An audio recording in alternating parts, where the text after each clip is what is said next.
할텐서울 복음방송 주안의 하나 3부 방송으로 이어집니다. 주안의 하나 3부에서는 예수님 안에 거하며 사는 삶이 어떤 것인지 함께 알아가는 프로그램 포도나무와 가지와 짧은 고전설교를 듣는 시간 성도들에게, 그리고 성경을 한 장씩 읽어나가며 지혜를 나누는 시간인 Let's Read the Bible이 준비되어 있습니다. 먼저 포도나무와 가지로 이어집니다.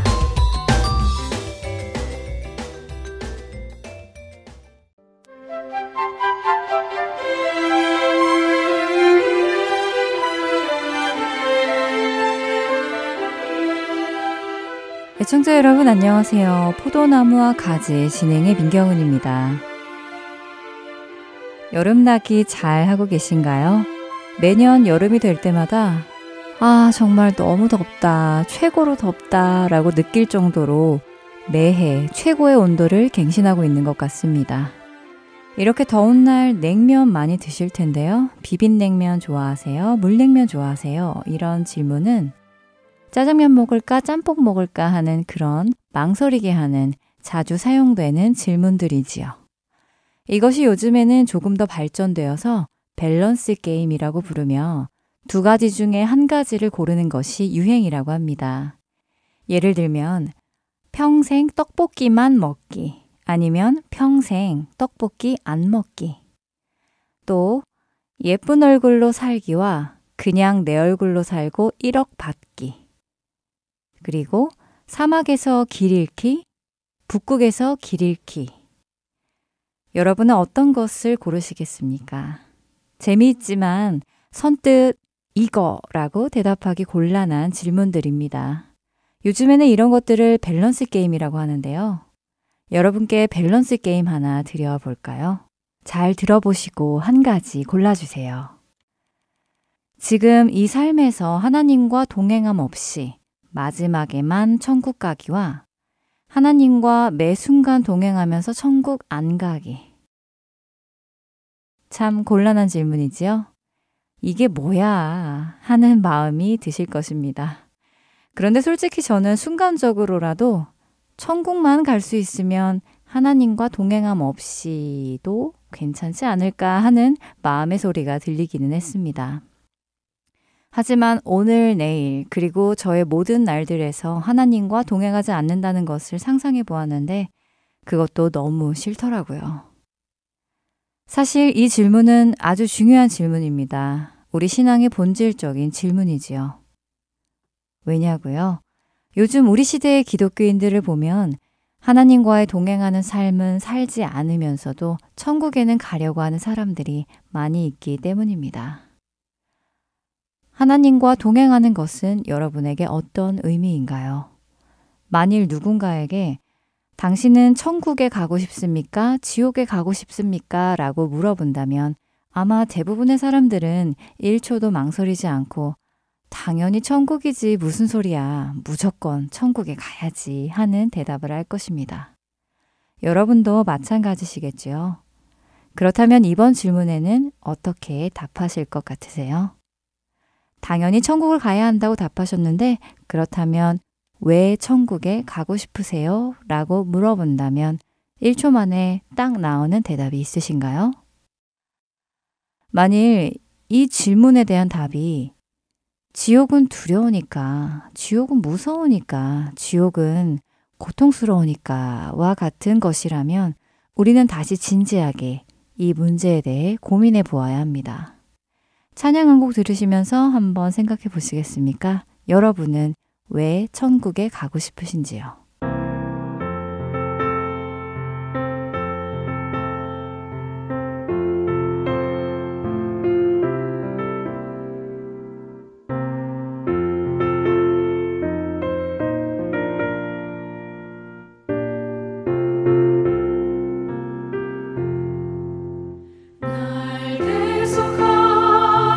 예수께 내 생명 모두 드리니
십자가에 달리사 날 자유하게 했으니 내 몸과 마음을 주 위에 다 쓰게 하소서.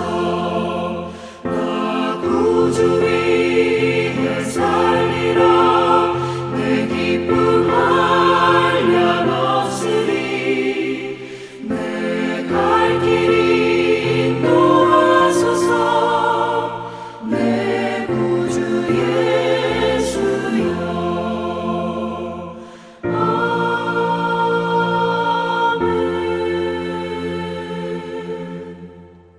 출애굽기 32장에서 이스라엘 백성들은 모세가 하나님을 만나기 위해 산에 올라가 있는 동안 아론을 시켜 금송아지를 만들어 경배한 것을 우리는 기억합니다. 내 앞에 다른 신을 두지 말고 우상을 만들지 말라고 하신 하나님의 말씀을 무시하고 금송아지를 만들고는 그 송아지가 자신들을 애굽에서 이끌어낸 신이라며 뛰어놀던 이스라엘 백성들. 그 백성들에게 하나님은 진노하셨고 모세를 통해 그들을 심판하셨습니다. 이 심판 이후에 이어지는 출애굽기 33장에서 하나님은 모세를 불러 이렇게 말씀하십니다. 출애굽기 33장 1절에서 3절의 말씀입니다. 여호와께서 모세에게 이르시되 너는 네가 애굽 땅에서 인도하여 낸 백성과 함께 여기를 떠나서 내가 아브라함과 이삭과 야곱에게 맹세하여 내 자손에게 주기로 한 그 땅으로 올라가라. 내가 사자를 너보다 앞서 보내어 가나안 사람과 아모리 사람과 헷 사람과 브리스 사람과 히윗 사람과 여부스 사람을 쫓아내고 너희를 젖과 꿀이 흐르는 땅에 이르게 하려니와 나는 너희와 함께 올라가지 아니하리니 너희는 목이 곧은 백성인즉 내가 길에서 너희를 진멸할까 염려함이니라 하시니. 우상을 만들어 섬기는 이스라엘 민족에게 하나님께서는 화가 많이 나셨습니다. 모든 것을 아시는 하나님께서는 앞으로 이들을 이끌고 그들의 조상 아브라함에게 약속하신 땅으로 들어가는 동안 그들의 불순종과 불신앙을 보실 것을 아시기에 그들과 함께 가다가는 가나안에 도착하기도 전에 하나님께서 그들 모두를 진멸할까 염려한다고 하시지요. 자신들과 함께 가지 않겠다는 하나님의 말씀입니다. 여러분이 당시 모세였다면, 당시의 이스라엘 백성들이었다면 여러분은 어떤 반응을 보이셨을 것 같으세요? 하나님께서 노예살이 하던 애굽에서 나를 자유하게 하시고 젖과 꿀이 흐르는 그 땅으로 보내주겠다고 약속하시고 하나님께서 하나님의 사자들을 보내셔서 약속의 땅에 있는 모든 적들을 미리 다 없애주시겠다고 하지만 내가 너희와 함께 가지는 않겠다라고 하실 때 여러분은 어떤 반응을 보이실 것 같으세요? 저는 왠지 요즘 우리 시대 기독교인들 중 많은 사람들이 그래요? 감사합니다. 약속의 땅에만 갈 수 있다면 하나님이 동행하지 않으셔도 괜찮죠. 라고 답을 할 것만 같아 걱정스럽습니다. 우리 시대는 하나님의 말씀에 순종하며 살아가려는 사람들보다도 하나님의 말씀은 멀리하며 하나님으로부터 얻을 수 있는 유익들만 얻으려 하는 사람들이 적지 않기 때문이지요. 하나님을 이용해서 나의 삶이 윤택해지고 내 꿈을 이루고 높아지고 부해지고 힘을 가지기를 바라는 사람들이 많이 있습니다. 하나님을 이용해서 지옥이 아닌 천국에 가려는 사람들이 있습니다. 이러한 생각은 어디에서 온 것일까요? 본질이 무엇인지를 놓친 사람들의 모습일 것입니다. 하나님께서 우리를 구원하신 이유는 우리를 천국이라는 장소에 데리고 가시려는 것에만 있지 않습니다. 천국이라는 장소가 중요한 것이 아니라 그 천국이 하나님의 나라이기 때문입니다. 다시 말해 하나님과의 관계 때문에, 하나님을 사랑하기 때문에 하나님이 계시는 그곳에 가기 원하는 사람이 되는 것이 하나님께서 우리를 구원하신 이유입니다. 하나님께서 너희끼리 가나안에 가라. 내가 갈 수 있도록 다 도와줄게. 하지만 나는 함께 가지 않겠다라고 하셨을 때 이스라엘 백성들은 이 준엄한 말씀을 듣고 슬퍼하여 한 사람도 자기의 몸을 단장하지 않았다고 출애굽기 33장 4절은 말씀하십니다. 또한 모세는 하나님께 간청하여 이렇게 말하지요. 출애굽기 33장 15절과 16절의 말씀입니다. 모세가 여호와께 아뢰되 주께서 친히 가지 아니하시려거든 우리를 이곳에서 올려보내지 마옵소서. 나와 주의 백성이 주의 목전에 은총 입은 줄을 무엇으로 알리이까? 주께서 우리와 함께 행하심으로 나와 주의 백성을 천하 만민 중에 구별하심이 아니니이까. 모세는 하나님과 동행하며 가지 않는 이상 자신들끼리 약속의 땅에 가지 않겠다고 합니다. 자신들이 천하 모든 사람들과 구별되게 하는 유일한 다른 점이 하나님께서 그들과 함께 하는 것인데, 그것이 없다면 젖과 꿀이 흐르는 그 땅이 무슨 유익이 있냐는 것이었지요. 모세에게 중요한 것은 하나님과 동행하는 삶이지 하나님 없는 젖과 꿀이 흐르는 땅은 아니었습니다. 우리 자신에게도 질문해 보기 원합니다. 하나님께서 동행하시지 않는 이 땅의 삶을 나는 원하는가? 하나님께서 계시지 않는 천국을 나는 가기 원하는가? 하나님과 나와의 관계는 어떤 관계인가? 그분이 나를 사랑하시는 것처럼 나도 마음을 다하고 뜻을 다하고 힘을 다해 그분을 사랑하는가? 생각해 보아야 할 것입니다. 하나님께서는 우리와 영원히 함께 하시기 위해 이 땅에서부터 우리와의 동행을 시작하셨습니다. 그렇기에 오늘 이 땅에서 하나님과 동행하는 것은 천국에서 영원히 누릴 삶의 샘플입니다. 예행 연습이지요. 훗날 하늘나라에서 주님과 매일 얼굴을 맞대고 사는 삶을 살 것이기에 오늘 이곳에서도 그 주님과 동행하는 삶을 시작하는 것입니다. 하나님을 사랑하지 않으면 천국에 갈 이유가 없습니다. 하나님을 사랑하십니까? 우리는 천국을 가는 것을 정말로 원합니다. 하지만 그 소망만큼 하나님과 지금 이 시간 동행하는 것을 원하고 있는지요? 이 땅에서는 내 마음대로 살고 싶고 내 일에 간섭하지 않으셨으면 좋겠고 조금 거리를 두고 가끔씩 찾아가는 사이가 되기를 원하고 있는 것은 아니기를 바랍니다. 주님과의 관계를 깊이 생각해보는 우리가 되길 바라며 오늘 포도나무와 가지 여기에서 마치겠습니다. 저는 다음 시간에 다시 뵙겠습니다. 안녕히 계세요.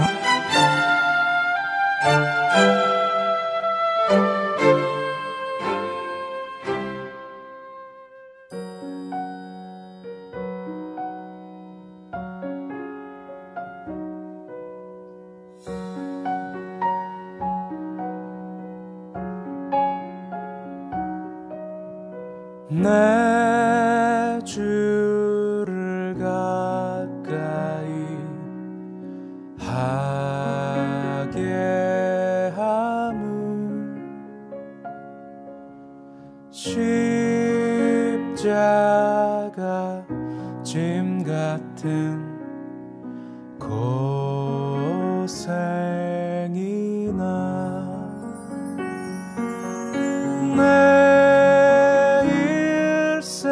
소원은 늘 찬송하면서 주께 더 나가기 원합니다.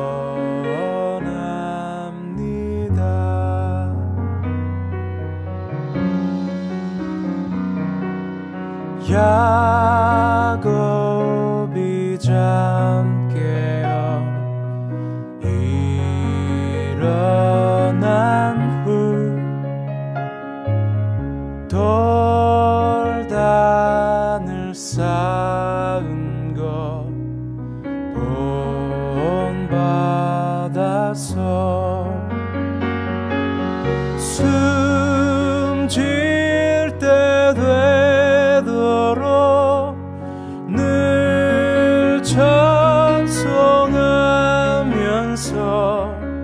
주께 더 나가길 원합니다.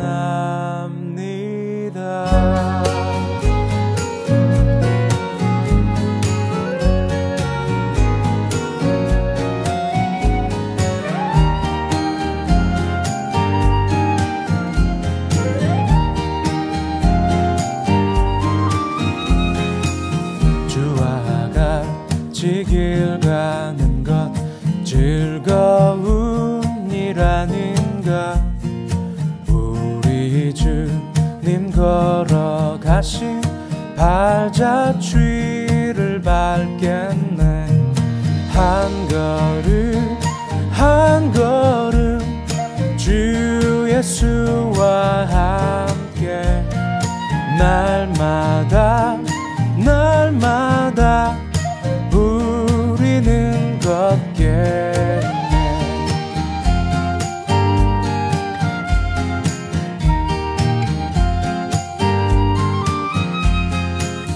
꽃이 피는 들판이나 험한 골짜기라도 주가 인도하는 대로 주와 같이 걷겠네.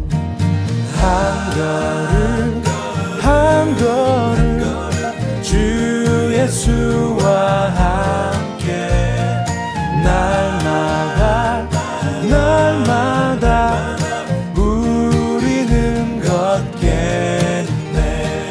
한 걸음 한 걸음 주 예수와 함께 날마다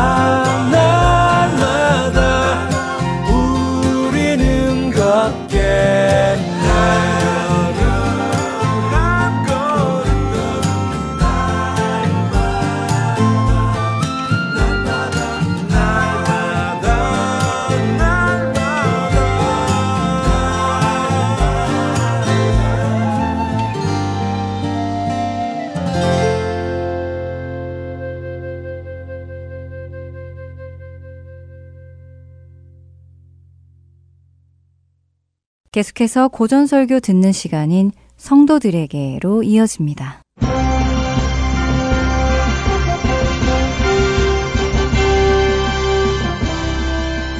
여러분 안녕하세요. 성도들에게 진행의 권혁준입니다. 성도들에게 이 프로그램은 지난 시대의 외국 설교자들의 설교를 여러분께 읽어드리는 시간입니다. 오늘은 1897년에 태어나 1963년 66살의 나이로 소천한 미국 복음주의 목사인 A.W. 토저의 예배에 관한 설교 일부를 읽어드립니다. 여러분의 삶 속에 하나님을 기쁘게 해드리지 못하는 것들이 있다면 여러분은 온전히 하나님을 기쁘게 해드리는 예배를 드릴 수 없습니다. 주일에 참되고 즐거운 마음으로 하나님을 예배한 후 다음 날인 월요일에 하나님을 예배하지 않는다면 그가 드린 주일 예배는 진정한 예배가 아닙니다. 주일에 기쁨에 찬 찬송가를 부르며 예배한 후 월요일과 화요일에 사업상의 문제로 하나님을 불쾌하게 한다면 주일 예배는 의미가 없는 것입니다. 지금부터 저는 다시 한번 저의 예배관을 밝히려 합니다. 하나님을 불쾌하게 해드리는 것이 내 안에 전혀 없어야 비로소 그분을 온전히 기쁘게 해드리는 예배를 드릴 수 있습니다. 사도 바울 이후 지금까지 그리스도의 교회에서 이루어진 모든 위대한 일들은 예배를 지극히 사모하는 사람들에 의해서 이루어졌음을 알아야 합니다. 교회의 역사를 살펴보면 예배를 사모하고 갈망했던 사람들이 큰 일을 이루어냈다는 것을 알 수 있습니다. 대형 병원들이 예배를 사모하고 환자들을 긍휼히 여기는 사람들에 의해서 세워졌다는 것을 아십니까? 교회가 잠에서 깨어나 무기력한 상태에서 벗어난 후 영적으로 새롭게 되어 부흥한 경우를 보십시오. 그 뒤에는 반드시 예배를 사모하는 자들이 있었습니다. 오늘날 우리의 교회에는 부족한 것이 거의 없습니다. 그런데 문제는 가장 중요한 것이 빠져 있다는 사실입니다. 우리에게 빠져 있는 것이 무엇인지 아십니까? 그것은 우리 자신을 참되고 거룩하게 드리려는 결단과 우리 주 예수 그리스도의 아버지, 즉 하나님을 위한 예배입니다. 우리가 진정한 예배자들 가운데 있다면 우리는 육적이고 세상적인 종교 프로젝트의 시간을 낭비하지 않을 것입니다. 하나님이 우리를 구원하신 것은 성도 개개인이 활력 넘치는 하나님의 자녀가 되고 전심으로 그분을 사랑하고 그분을 거룩하고 아름답게 예배하도록 하기 위해서입니다. 그러기 위해서 우리는 모두 주님을 위해 기꺼이 일할 자세가 되어 있어야 합니다. 그러나 우리의 자세보다 더 중요한 것이 있습니다. 그것은 바로 하나님의 은혜입니다. 하나님을 위해서 일하려고 하는 자는 무엇보다 우선 하나님을 예배하는 것이 어떤 의미를 갖는지, 그것이 얼마나 즐거운 일인지를 먼저 알아야 합니다. 예배를 드릴 줄 아는 자가 주를 위하여 일하면 그의 사역은 영원한 가치를 지니게 되기 때문입니다.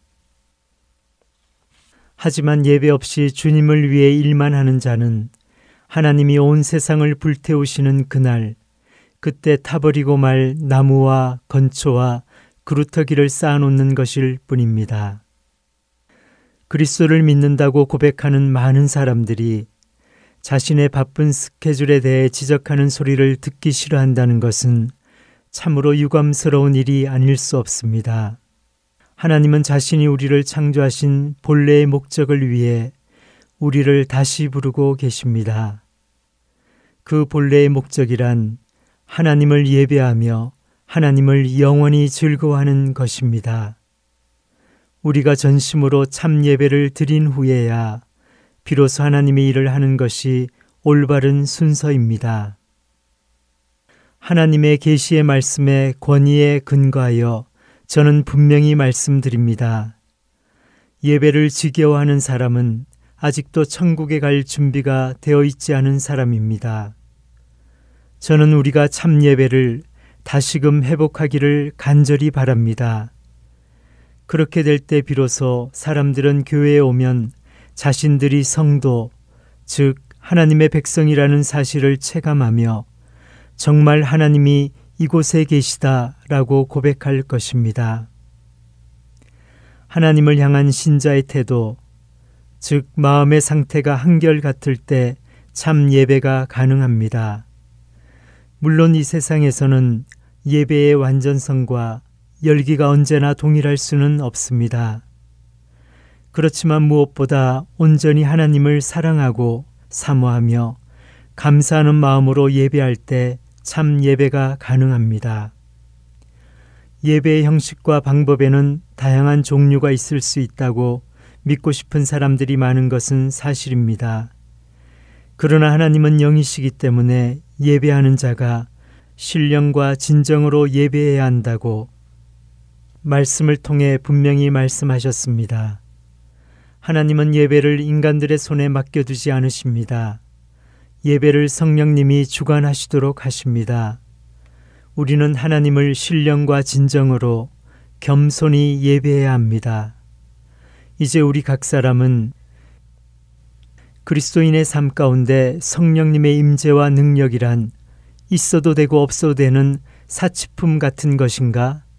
아니면 반드시 있어야만 하는 필수품인가? 라고 자신에게 묻고 답해야 합니다.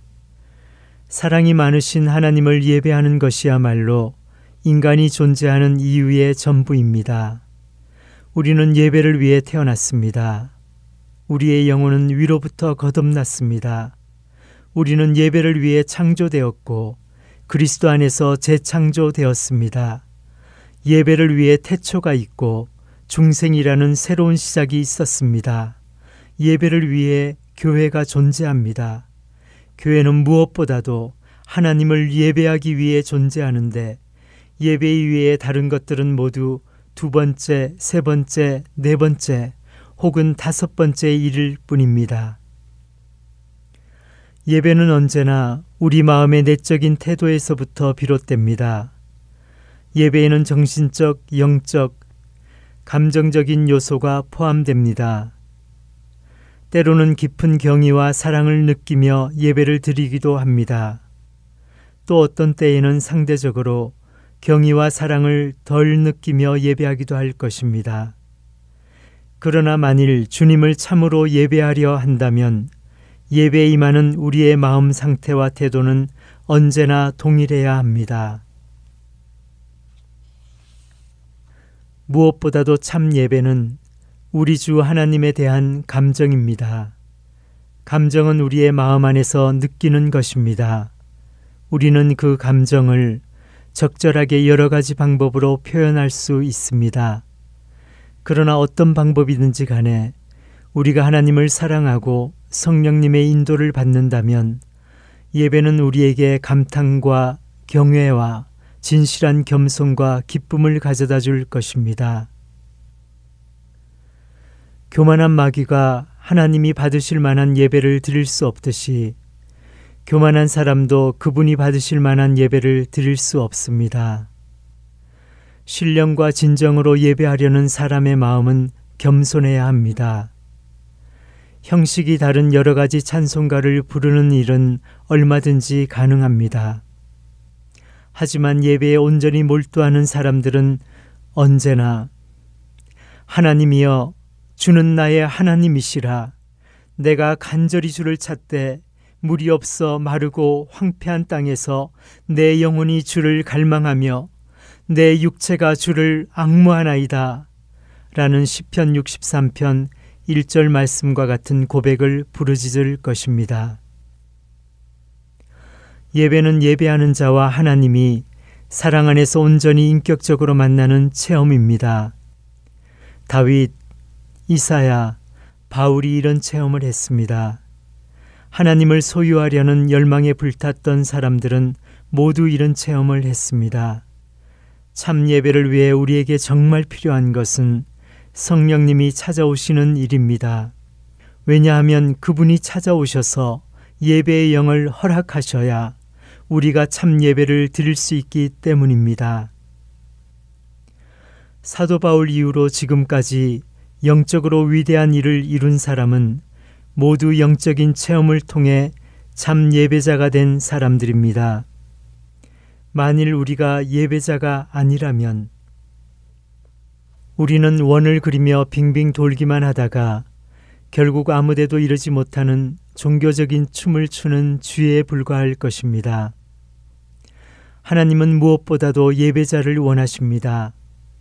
예수님이 우리를 구속하신 것은 우선 우리가 예배자가 되도록 하기 위해서이지 일꾼이 되도록 하기 위해서가 아닙니다.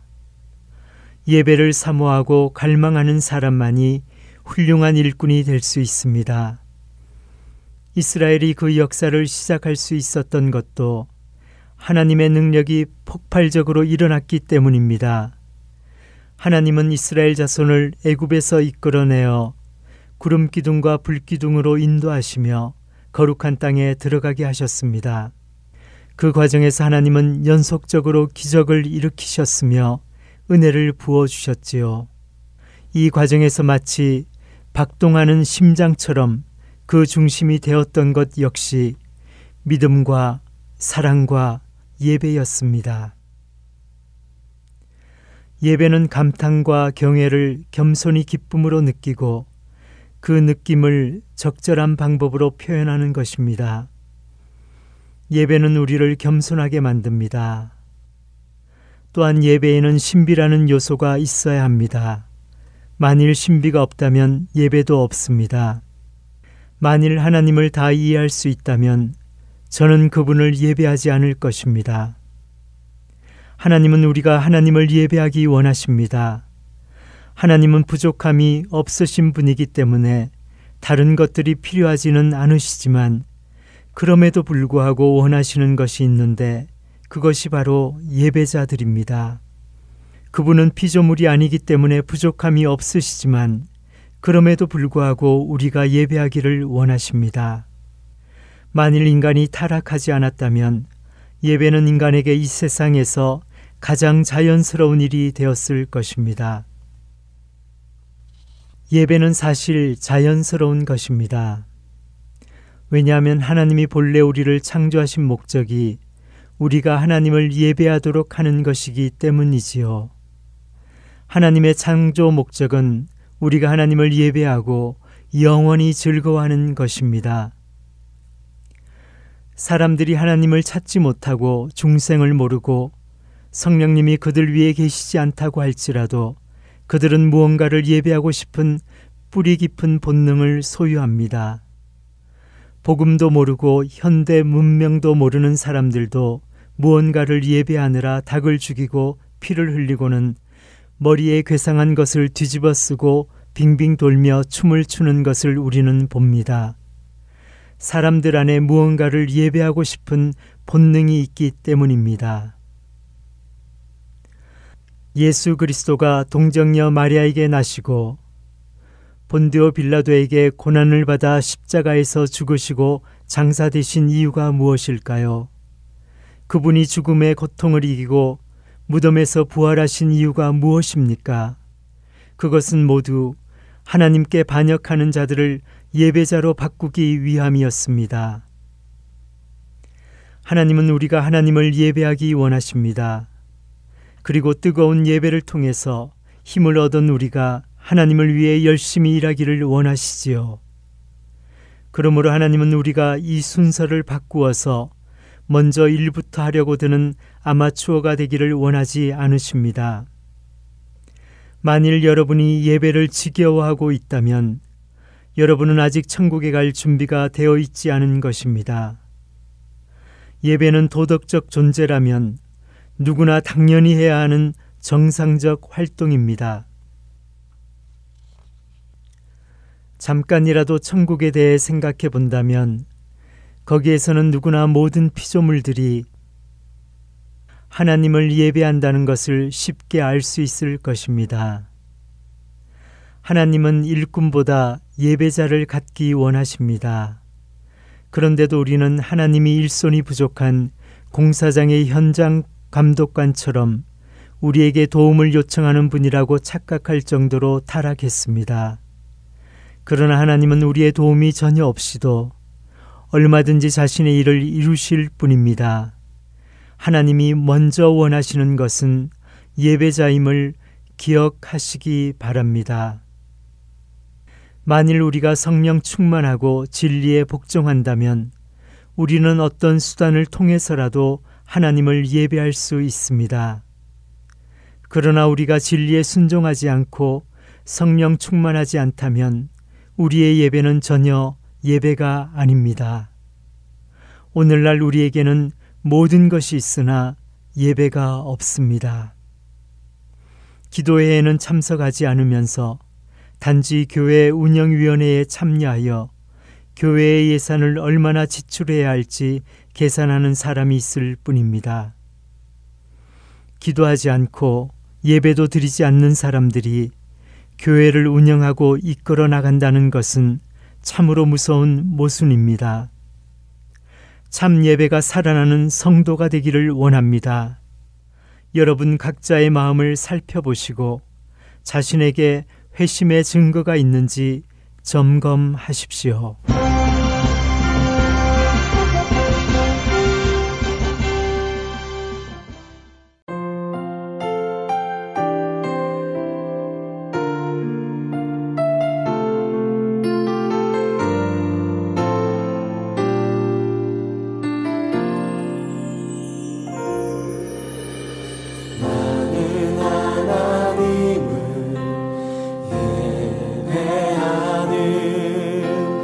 예배하는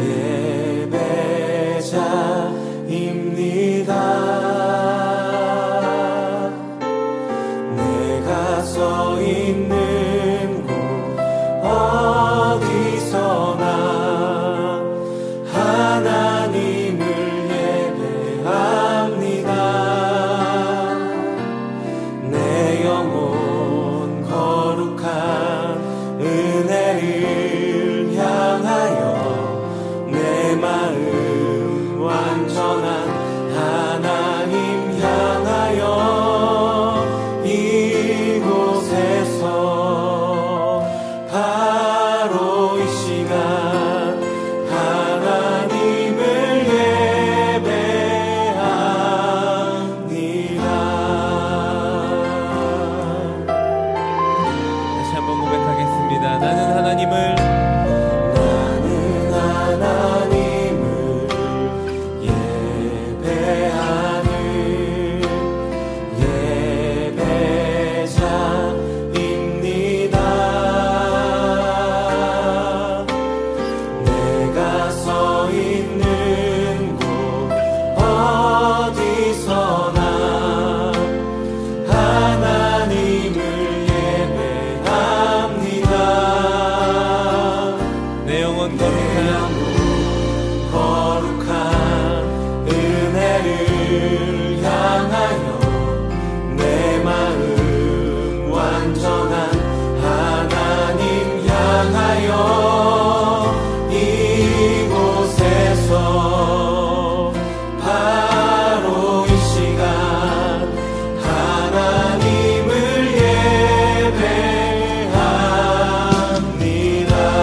한번 처음부터 고백합시다. 나는 하나님을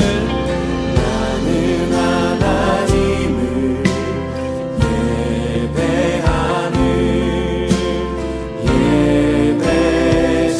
예배자입니다. 내가 서 있는 곳 어디서나 하나님을 예배합니다.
이 감사의 내용을 우리의 고백 삼아서 주님 앞에 기도하며 나가겠습니다.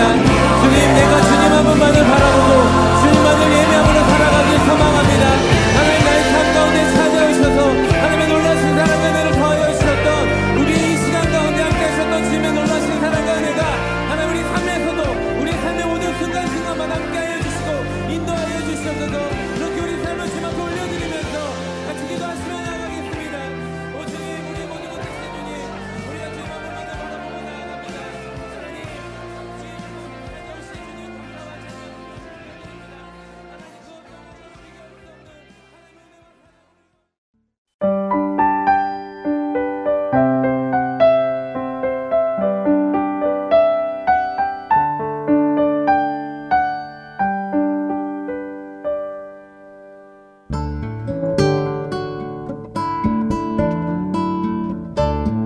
새로 나온 스마트폰 앱 사용해 보셨나요? 다운로드 기능은 물론이며 원하는 프로그램들만 따로 청취할 수도 있습니다. 그리고 하나 더, 스마트폰 1:1 문의 기능도 있다는 것 아시나요? 방송과 관련된 여러분의 문의사항을 앱에서 1:1로 직접 문의하실 수 있습니다. 편리한 하트앤서울 스마트폰 앱 사용에 도움이 필요하신 분은 전화번호 602-866-8999로 문의해주세요.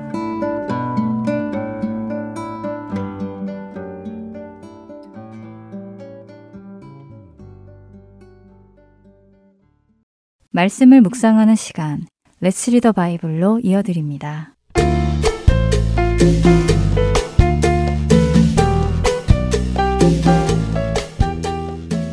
애청자 여러분 안녕하세요.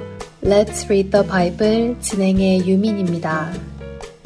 Let's Read the Bible 오늘부터는 사도 바울이 고린도에 있는 교회들에게 쓴 편지 고린도 전서와 후서를 읽어 나가려 합니다. 고린도 교회는 사도 바울이 2차 전도 여행 때 개척하여 1년 반 동안 사역했던 교회인데요. 고린도는 아가야 지방의 수도로서 상업적으로 아주 중요한 도시였습니다. 고린도는 헬라 본토와 펠레폰네소스 반도를 이어주는 도시로 수많은 상인들은 물론 여행자들이 통과해야 하는 도시였지요. 이 고린도를 통해 이탈리아와 스페인, 소아시아와 페니키아, 그리고 이집트의 상권이 연결되었습니다. 그래서 여러 가지 문화가 뒤섞여 있는 곳이었으며 부유함이 넘치는 도시였지요. 동시에 고린도는 헬라 철학과 종교에도 관심이 많아 지혜를 높이 평가했고 12개의 서로 다른 신들을 모시는 신전이 있기도 했습니다. 거대 상업도시였기에 수많은 사람들이 모여들었고 각자가 모시는 신들을 섬기던 우상숭배가 가득한 곳이었습니다. 더 나아가 고린도는 성적으로도 아주 문란한 곳이었습니다. 특별히 고린도에 있던 아프로디테 신전에는 1000명이나 되는 여자 사제들이 있었는데 이들은 말로는 사제들이었지만 사실은 남성들과 돈을 받고 성관계를 맺는 매춘부들이었지요. 고린도는 너무도 성적으로 문란하여 당시 주변 국가의 사람들은 성적인 부정을 행하는 사람을 두고 고린도 사람이 되었다 라고 표현할 정도였지요. 감사하게도 이렇게 상업주의와 혼합종교 그리고 도덕적 타락이 가득한 고린도에도 교회가 생겼습니다. 멸망할 세상으로부터 부름받아 나와 거룩한 삶을 살아가기로 결단한 성도들이 생겨난 것이지요. 하지만 사도 바울이 떠나온 이후 고린도 교회가 진리의 말씀 위에 굳건히 서 있지 못하자 고린도의 문란하고 타락한 문화들이 교회 안으로 스며들어오기 시작했습니다. 거룩한 삶을 잃어가는 사람들이 나타났지요. 사도 바울은 그렇게 고린도의 문화 앞에 노출되며 거룩함을 잃어가는 고린도 교회를 향해 편지를 씁니다. 그 편지가 바로 우리가 함께 읽어나갈 고린도 전서와 후서이지요. 고린도 성도들에게 편지를 하며 사도 바울은 그들의 정체성을 먼저 다시 한번 확인시켜 줍니다. 고린도전서 1장 2절에 그는 고린도 성도들을 이렇게 표현합니다. 고린도에 있는 하나님의 교회, 곧 그리스도 예수 안에서 거룩하여지고 성도라 부르심을 받은 자들이라고 말입니다. 성도란 세상에서 하나님의 부르심을 받아 세상으로부터 나와서 그리스도 예수 안에서 거룩하여진 사람을 의미함을 강조해 줍니다. 그렇기에 더 이상 세상의 문화를 따르며 사는 것이 아니라 하나님의 말씀을 따라 살아가는 사람임을 시작부터 확인시켜주며 편지를 시작하죠. 앞으로 사도 바울이 고린도 성도들에게 어떤 말씀을 전해주는지 살펴보며 오늘을 사는 우리에게 그 말씀이 어떤 의미가 있는지 살펴나가 보겠습니다. Let's read the Bible. 고린도전서 1장 1절에서 9절까지의 말씀을 읽겠습니다. 하나님의 뜻을 따라 그리스도 예수의 사도로 부르심을 받은 바울과 형제 소스테네는 고린도에 있는 하나님의 교회, 곧 그리스도 예수 안에서 거룩하여지고 성도라 부르심을 받은 자들과 또 각처에서 우리의 주, 곧 그들과 우리의 주 되신 예수 그리스도의 이름을 부르는 모든 자들에게 하나님 우리 아버지와 주 예수 그리스도로부터 은혜와 평강이 있기를 원하노라. 그리스도 예수 안에서 너희에게 주신 하나님의 은혜로 말미암아 내가 너희를 위하여 항상 하나님께 감사하노니 이는 너희가 그 안에서 모든 일, 곧 모든 언변과 모든 지식의 풍족함으로 그리스도의 증거가 너희 중에 견고하게 되어 너희가 모든 은사에 부족함이 없이 우리 주 예수 그리스도의 나타나심을 기다림이라. 주께서 너희를 우리 주 예수 그리스도의 날에 책망할 것이 없는 자로 끝까지 견고하게 하시리라. 너희를 불러 그의 아들 예수 그리스도 우리 주와 더불어 교제하게 하시는 하나님은 미쁘시도다. Let's read the Bible. 고린도전서 1장 1절에서 9절까지의 말씀을 읽었습니다.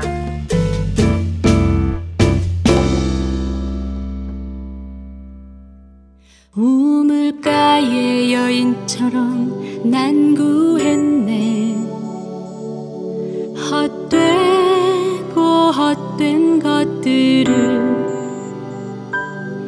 그때 주님 하신 말씀 내 삶의 왕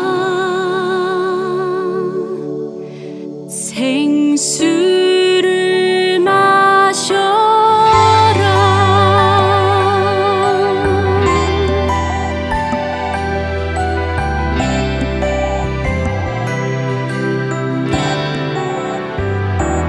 많고 많은 사람들이 찾았었네. 헛되고 헛된 것들을 주 안에 감추인 법에 세상 것과 난 비길 수 없네. 오 주님 채우소서.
주안의 하나 3부 순서는 여기까지입니다. 주안의 하나 4부로 이어집니다.